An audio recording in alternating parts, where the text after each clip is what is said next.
Tout était bon, du début, avec la canette de Monsieur Violo, la courge en croûte de sel et le butternut sauce hibiscus, jusqu'au biscuit cuillère. Bonjour. Bonjour Monsieur Violo. Je vous apporte les légumes comme convenu.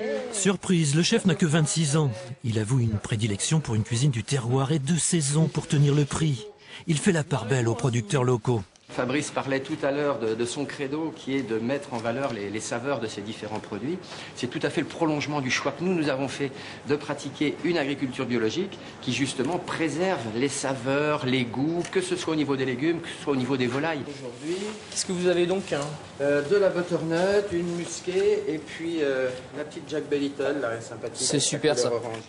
Château Boignard à Chambretot, c'est le restaurant où il exerce. Il est d'ici et de nulle part ailleurs, du bocage vendéen à coup sûr, un peu de Noirmoutier.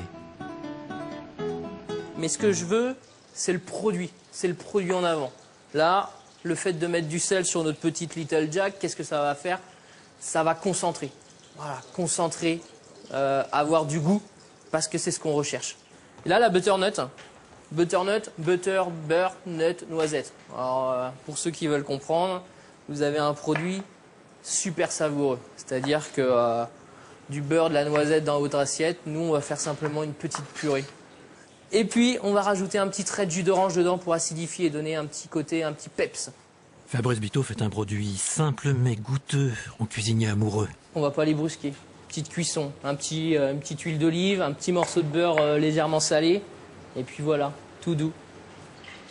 On va entendre, moi j'aime bien dire, on va entendre chanter un peu nos légumes dans la casserole, dans le fond de la poêle. Récupérer juste le petit sucre de nos betteraves, là. Le sucre bien rouge, caraméliser un petit peu, le petit trésor, hop, on le verse dans l'assiette. Et là vous avez monts et merveilles. Qu'il est dur le petit crépitement de la canette pris dans sa graisse. Et comme elle semble délicate, la saveur de sa chair. On a une petite canette qui a été élevée, qui a gambadé dans les champs, qui a mangé, enfin voilà. Et là, on la retrouve. C'est à notre tour de la manger, c'est à notre tour de la proposer. Là, on va faire une cuisson très douce pendant, on va dire, 1h30, 2 heures, à la tourner délicatement, pour que vraiment les chairs s'attendrissent. Qu'on ait un parfum de canette en la tournant délicatement. Vous allez vraiment obtenir quelque chose de merveilleux. Sous la dent, ça va fondre. Quand Fabrice Bittot dresse l'assiette, il y a de quoi faire monter le rouge aux joues.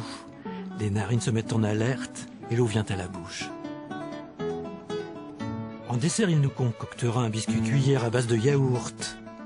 Et la grande salle à manger devient la pièce dédiée à la gourmandise.